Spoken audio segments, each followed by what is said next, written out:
মাঝে মাঝে নিজেকে খুব তুচ্ছ মনে হয়, জানেন? মনে হয় যে মানে আমি শুধু দেখতেই সুন্দর, এছাড়া আমার কিছুই নেই। মানে একটা চাকরি ছিল, সেটাও অফিস পলিটিক্সের কারণে হাওয়া। আমাকে ভালোবাসার মতো আমার কাছে কি আছে বলুন?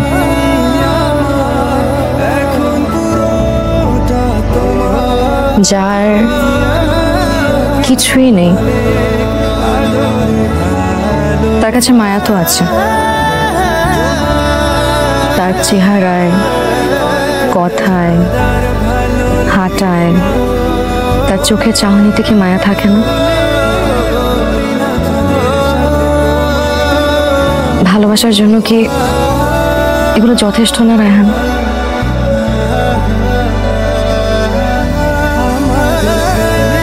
কি জানি, ভালোবাসা আমি এত বুঝিনি। আমি বুঝি, তাই তো আপনার মায়া কাটিয়ে উঠতে পারি না। ভালোবাসবো না করেও আপনাকে ভালোবেসে ফেলেছি। আকাশে তাকিয়ে দেখো, তারারা জ্বেলেছে আলো, ছেড়ে যাবে না কোথাও এ আলো।